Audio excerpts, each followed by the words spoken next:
जय हो बृहस्पति भगवान की। मेरे प्यारे श्रोताओं, आज आप सुनेंगे बृहस्पति व्रत की कथा। इस व्रत को करने से समस्त इच्छाएं पूर्ण होती हैं और बृहस्पति महाराज प्रसन्न होते हैं। धन, विद्या, पुत्र तथा मनोवांछित फल की प्राप्ति होती है। परिवार में सुख तथा शांति रहती है। इसीलिए यह व्रत सर्वश्रेष्ठ और अति फलदायक है। इस व्रत में केले का पूजन ही करें। कथा और पूजन के समय मन, कर्म और वचन से शुद्ध होकर मनोकामना पूर्ति के लिए बृहस्पति देव से प्रार्थना करनी चाहिए। दिन में एक ही सेवन भोजन करें। भोजन चने की दाल आदि का करें। नमक न खाएं। पीले वस्त्र पहने। पीले फलों का प्रयोग करें। पीले चंदन से पूजन करें। पूजन के बाद भगवान बृहस्पति की कथा जरूर सुननी चाहिए। अब सुनिए बृहस्पति व्रत की कथा। प्राचीन समय की बात है। एक बड़ा प्रतापी तथा दानी राजा था। वो प्रत्येक गुरुवार को व्रत रखता एवं पूजन करता था। यह उसकी रानी को अच्छा नहीं लगती थी। ना तो वो व्रत करती और ना ही किसी को एक पैसा दान में देती। राजा को भी ऐसा करने से मना किया करती थी। एक समय की बात है कि राजा शिकार खेलने वन को चले गए। घर पर रानी और दासी थी। उस समय गुरु बृहस्पति साधु का रूप धारण कर राजा के दरवाजे पर भिक्षा मांगने आए। साधु ने रानी से भिक्षा मांगी तो वो कहने लगी, हे साधु महाराज, मैं तो इस दान और पुण्य से तंग आ गई हूँ। आप कोई ऐसा उपाय बताइए जिससे यह सारा धन नष्ट हो जाए और मैं आराम से रह सकूं। साधु रूपी बृहस्पति देव ने कहा, हे देवी, तुम बड़ी विचित्र हो। संतान और धन से कोई भी दुखी नहीं होता है। अगर तुम्हारे पास धन अधिक हो तो इसे शुभ कार्य में लगाओ जिससे तुम्हारा दोनों लोक सुधरे। परंतु साधु की इन बातों से रानी खुश नहीं हुई। उसने कहा, मुझे ऐसी धन की आवश्यकता ही नहीं है जिसे मैं दान दूं तथा जिसके संभालने में मेरा सारा समय नष्ट हो जाए। साधु ने कहा, यदि तुम्हारी ऐसे ही इच्छा है तो जैसे मैं तुम्हें बताती हूँ तुम वैसे ही करना। बृहस्पतिवार के दिन तुम घर को गोबर से लीपना। अपने केशों को पीली मिट्टी से धोना। केशों को धोते समय स्नान करना। राजा से हजामत बनाने के लिए कहना। भोजन में मांस, मदिरा खाना। कपड़ा धोबी के यहाँ धुलने देना। इस प्रकार 7 बृहस्पतिवार करने से तुम्हारा समस्त धन नष्ट हो जाएगा। इतना कहकर साधु बने बृहस्पति देव अंतर्धान हो गए। साधु के कहे अनुसार करते हुए रानी को केवल 3 बृहस्पतिवार ही बीते थे कि उसकी समस्त धन संपत्ति नष्ट हो गई। भोजन के लिए परिवार तरसने लगा। एक दिन राजा रानी से बोला, हे रानी, तुम यही रहो, मैं दूसरे देश को जाता हूँ क्योंकि यहाँ पर मुझे सभी जानते हैं, इसलिए मैं कोई छोटा कार्य नहीं कर सकता। ऐसा कहकर राजा परदेश चला गया। वहाँ वो जंगल से लकड़ी काट कर लाता और शहर में बेचता। इस तरह के वो अपना जीवन व्यतीत करने लगा। इधर राजा के बिना रानी और दासी दुखी रहने लगी। एक समय जब रानी और दासी दोनों ने 7 दिन बिना भोजन करने रहना पड़ा तो रानी ने अपनी दासी से कहा, हे दासी, पास ही नगर में मेरी बहन रहती है। वो बड़ी धनवान है। तू उसके पास जा और कुछ लेके आ ताकि थोड़ी बहुत गुजर बसर हो जाए। दासी रानी की बहन के पास गई। उस दिन बृहस्पतिवार था। रानी का बहन उस समय बृहस्पतिवार की कथा सुन रही थी। दासी ने रानी की बहन के अनेकों बार रानी का संदेश दिया, लेकिन रानी की बहन ना कोई उत्तर दिया। जब दासी को रानी की बहन से कोई उत्तर नहीं मिला तो वो बहुत दुखी हुई। उसे क्रोध भी आया। दासी ने वापस आकर रानी को सारी बात बता दी। सुनकर रानी ने अपनी भाग्य को कोसा। उधर रानी की बहन ने सोचा कि मेरी बहन की दासी आई थी परंतु मैं उससे नहीं बोली, इससे वो बहुत दुखी हुई होगी। कथा सुन और पूजन समाप्त कर वो अपनी बहन के घर गई और कहने लगी, हे बहन, मैं बृहस्पतिवार का व्रत कर रही थी। तुम्हारी दासी गई परंतु जब तक कथा होती है तब तक ना हम उठते हैं और ना ही बोलते हैं, इसीलिए मैं नहीं बोली। कहो दासी, क्यों गई थी? रानी बोली, बहन, हमारे घर अनाज नहीं था। ऐसे कहते कहते रानी की आंखें भर आई। उसने दासियों समेत भूखा रहने के बाद भी अपनी बहन को बता दी। रानी की बहन बोली, बहन देखो, बृहस्पति देव भगवान सबकी मनोकामना पूर्ण करते हैं। देखो, शायद तुम्हारे घर में अनाज रखा हो। यह सुनकर दासी घर के अंदर गई तो वो वहाँ से एक घड़ा अनाज का भरा मिल गया। उसे बड़ी हैरानी हुई क्योंकि उसे एक एक बर्तन देख लिया था। उसने बाहर आकर रानी को बताया। दासी रानी से कहने लगी, हे रानी, जब हमको भोजन नहीं मिलता तो हम व्रत ही तो करते हैं, इसीलिए क्यों ना इनसे व्रत और कथा की विधि पूछ ली जाए, हम भी व्रत किया करेंगे। दासी के कहने पर रानी ने अपनी बहन से बृहस्पतिवार के व्रत के बारे में पूछा। उसकी बहन ने बताया, बृहस्पतिवार के व्रत में चने की दाल और मुनक्का से विष्णु भगवान का केले की जड़ में पूजन करनी चाहिए तथा दीपक जलानी चाहिए। पीले भोजन करें तथा कथा सुने और इससे गुरु भगवान प्रसन्न होते हैं, मनोकामनाएं पूर्ण करते हैं। व्रत और पूजन विधि बताकर रानी की बहन अपने घर लौट गई। रानी और दासी दोनों ने निश्चय किया है कि बृहस्पति देव भगवान का पूजन जरूर ही करेंगे। 7 रोज जब बृहस्पतिवार आया तो उन्होंने व्रत रखा। घुड़शाल में जाकर चना और गुड़ बीन लाई तथा उसके डाल से केले की जड़ तथा विष्णु भगवान का पूजन किया। अब पीला भोजन कहाँ से आए? दोनों बड़ी दुखी हुई, परंतु उन्होंने व्रत किया था, इसीलिए बृहस्पति देव भगवान प्रसन्न थे। एक साधारण व्यक्ति के रूप में 2 थाली में सुंदर पीला भोजन लेके आए और दासी को देकर बोले, हे दासी, ये भोजन तुम्हारे लिए है और तुम्हारे रानी के लिए है, इससे तुम दोनों ग्रहण करना। भोजन के बारे में रानी को कुछ भी मालूम नहीं था। उसने रानी से सारी बात बताई। उसके बाद से वे प्रत्येक बृहस्पतिवार को गुरु भगवान का व्रत और पूजन करने लगी। बृहस्पति भगवान की कृपा से उनके पास धन हो गई, परंतु रानी फिर पहले जैसी आलस्य करने लगी। तब दासी बोली, देखो रानी, तुम पहले भी इस प्रकार आलस्य करती थी, तुम्हें धन रखने में एक कष्ट होता था, इस कारण सभी धन नष्ट हो गया। अब गुरु भगवान की कृपा से धन मिला तो फिर तुम्हें आलस्य क्यों होता है? बड़ी मुसीबतों के बाद हमें ये धन मिला है, इसीलिए हमें दान पुण्य करनी चाहिए। अब तुम भूखे मनुष्य को भोजन करवाओ, प्याऊ लगवाओ, ब्राह्मणों को दान दो, कुआं, तालाब, बावड़ी आदि का निर्माण कराओ, मंदिर पाठशाला बनवाकर ज्ञान दान दो, कुमारी कन्या का विवाह करवाओ, अर्थात धन को शुभ कार्य में खर्च करो, जिससे तुम्हारा कुल का यश बढ़े तथा स्वर्ग की प्राप्ति हो और पितर प्रसन्न हो। दासी की बात मानकर रानी शुभ कर्म करने लगी, उसका यश फैलने लगा। एक दिन रानी और दासी आपस में विचार करने लगी कि ना जाने राजा किस दशा में होंगे, उनकी कोई खोज खबर भी नहीं है। उन्होंने श्रद्धापूर्वक गुरु भगवान से प्रार्थना की है, राजा जहाँ कहीं भी हो शीघ्र वापस आ जाए। उधर राजा परदेश में बहुत दुखी रहने लगा। वो प्रतिदिन जंगल से लकड़ी बीन कर लाता और उसे शहर में बेचकर अपने दुखी जीवन को बड़ी कठिनता से व्यतीत करने लगा। एक दिन दुखी हो के वो अपनी पुरानी बातों को याद करके वो रोने लगा और उदास हो गया। उसी समय राजा के पास बृहस्पति देव साधु के वेश में आकर बोले, हे लकड़हारे, तुम इस सुनसान जंगल में किस चिंता में बैठे हो, मुझे बतलाओ। यह सुन राजा ने नेत्र में जल भर आए। साधु की वंदना कर राजा ने अपनी संपूर्ण कहानी सुना दी।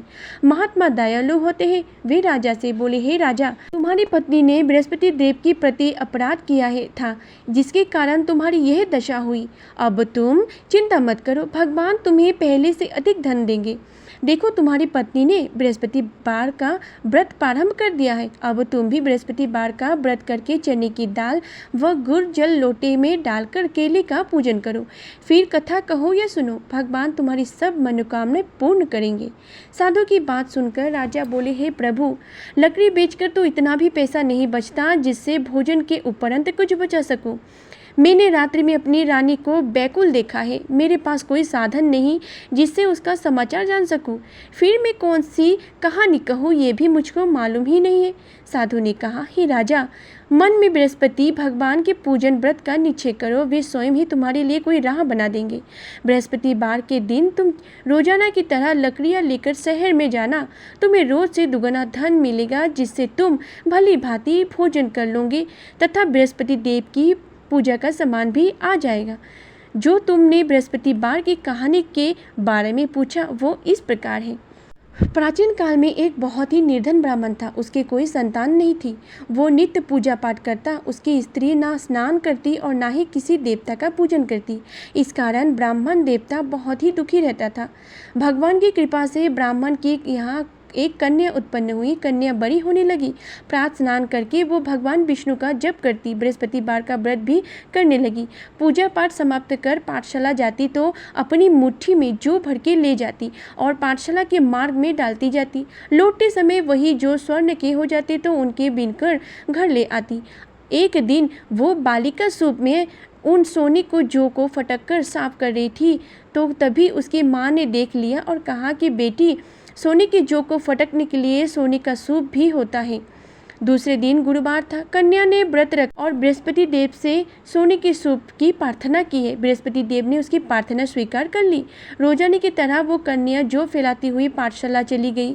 पाठशाला से लौटकर जब वो जौ बीन रही थी तो बृहस्पति देव की कृपा से उसे सोने का सूप मिल गया।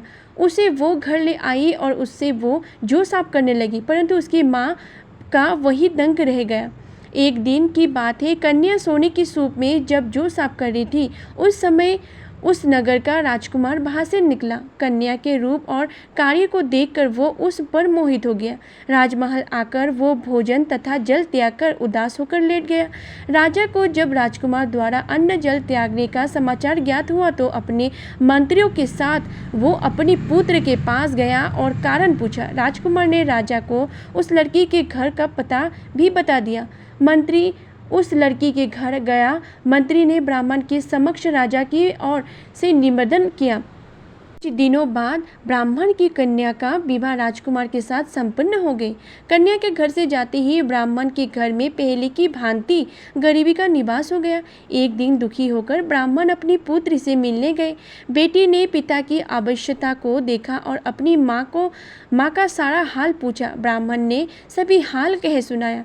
कन्या ने बहुत सा धन देकर अपने पिता को विदा तो कर दिया, लेकिन कुछ दिन बाद फिर वही हाल हो गया।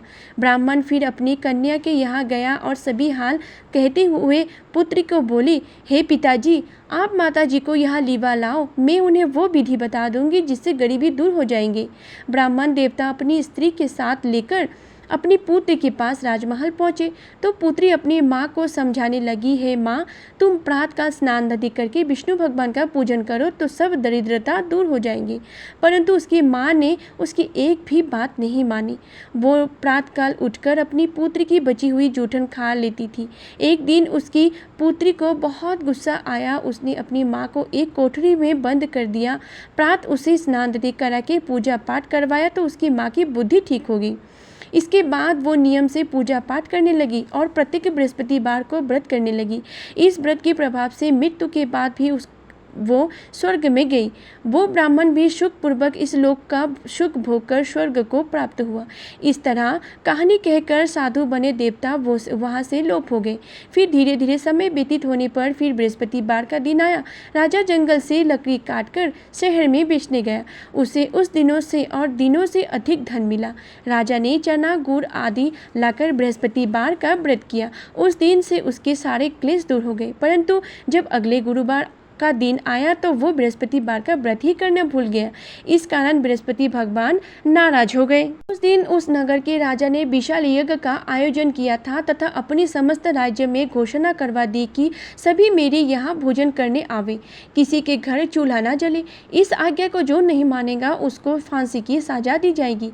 राजा की आज्ञा अनुसार राज्य के सभी बासी राजा के भोज में सम्मिलित हुए, लेकिन लकड़हारा कुछ देर से पहुंचा, इसीलिए राजा उसको अपने साथ महल में लेके गए। जब राजा लकड़हारे को भोजन करा रहे थे तो रानी की दृष्टि उस खूंटी पे पड़ी जिस पर उसका हार लटका हुआ था। उसे हार खूंटी पर लटका दिखाई नहीं दिया। रानी को निश्चय हो गया कि मेरा हार इस लकड़हारे ने ही चुरा लिया है।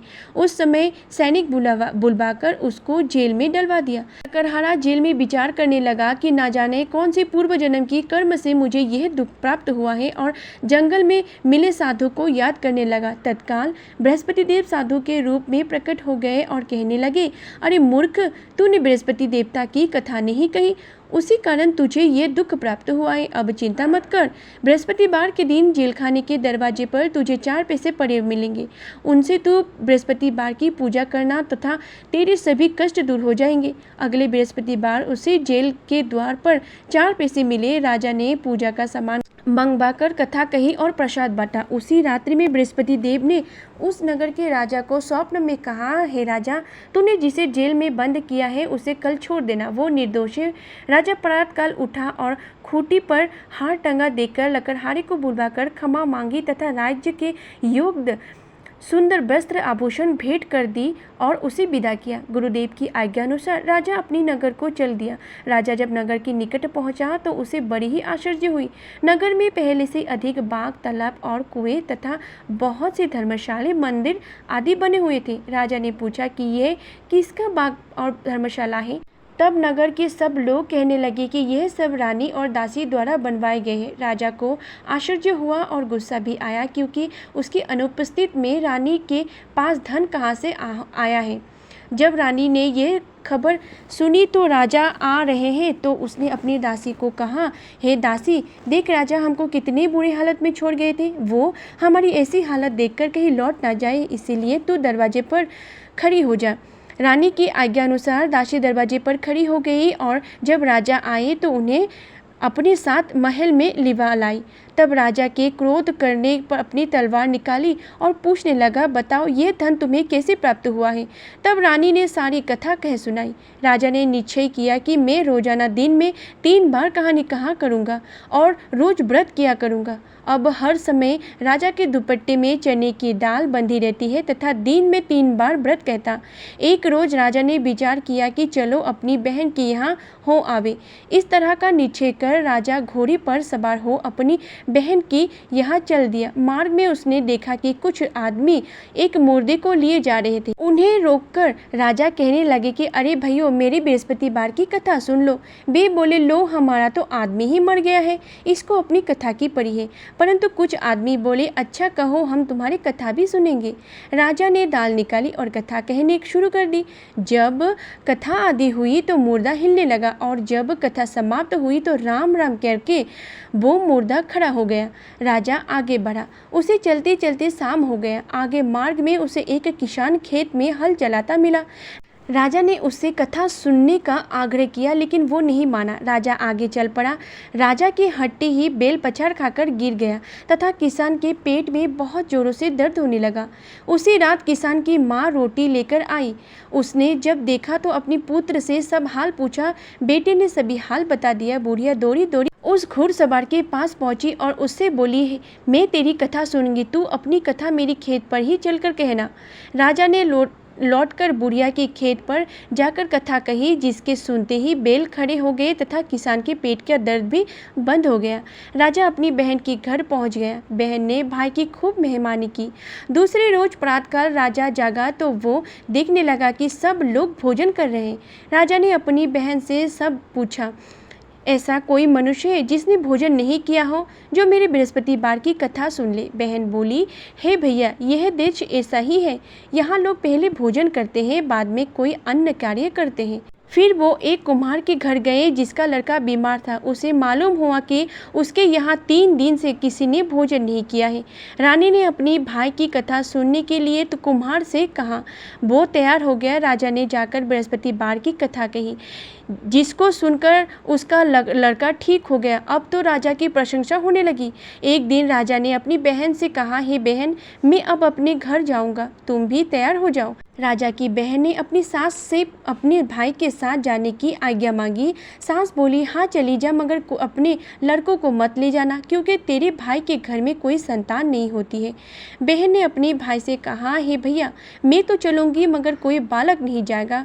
अपनी बहन को भी छोड़कर दुखी मन से राजा अपने नगर को लौट गया और राजा ने अपनी रानी से सारी कथा बताई और बिना भोजन किए वो शयंखा पर लेट गए। रानी बोली, हे प्रभु, बृहस्पति देव ने हमें सब कुछ दिया है, वे हमें संतान भी अवश्य देंगे। उसी रात बृहस्पति देव ने राजा को स्वप्न में कहा, हे राजा, उठ, सभी सोच त्याग दे, तेरी रानी गर्भ। राजा को यह जानकर बड़ी खुशी हुई। 9वें महीने रानी के गर्भ से एक सुंदर पुत्र पैदा हुआ। तब राजा बोले, हे रानी, स्त्री बिना भोजन के रह सकती है, परंतु बिना कहे नहीं रह सकती। जब मेरी बहन आई तो तुम उससे कुछ मत कहना। रानी ने हाँ कर दी। जब राजा की बहन ने यह शुभ समाचार सुना तो वो बहुत खुशी हुए तथा बधाई लेकर अपनी भाई के यहाँ। रानी ने तब उसे आने का उल्हाना दिया। जब भाई अपने साथ ला रहे थे तब डाल दी गई, उनके साथ ना आई और आज अपने आप ही भागी भागी बिना बुलाए आ गई। तो राजा की बहन बोली, भाई मैं इस प्रकार ना कहती तो तुम्हारे घर औलाद कैसे होती। बृहस्पति देव सभी मनोकामना पूर्ण करते हैं। जो सद्भावना पूर्वक बृहस्पतिवार का व्रत करता है एवं कथा पढ़ता है और सुनता है और दूसरों को सुनाता है, बृहस्पति देव उसकी सभी मनोकामनाएं पूर्ण करते हैं, उनकी सदैव रक्षा करते हैं। जो संसार में सद्भावना से गुरुदेव का पूजन एवं व्रत सच्चे हृदय से करते हैं, उनकी सभी मनोकामनाएं वैसे ही पूर्ण होती हैं जैसे सच्ची भावना से रानी और राजा ने बृहस्पति देव की कथा का गुणगान किया तो उनकी सभी इच्छाएं बृहस्पति देव जी ने पूर्ण की। अनजाने में भी बृहस्पति देव की उपेक्षा ना करें, ऐसा करने से सुख शांति नष्ट हो जाते हैं। इसीलिए सबको कथा सुनने के बाद प्रसाद लेकर जाना चाहिए। हृदय से उनका मनन करते हुए जयकारा बोलने चाहिए। मन से बोलिए बृहस्पति भगवान की जय, विष्णु भगवान की जय।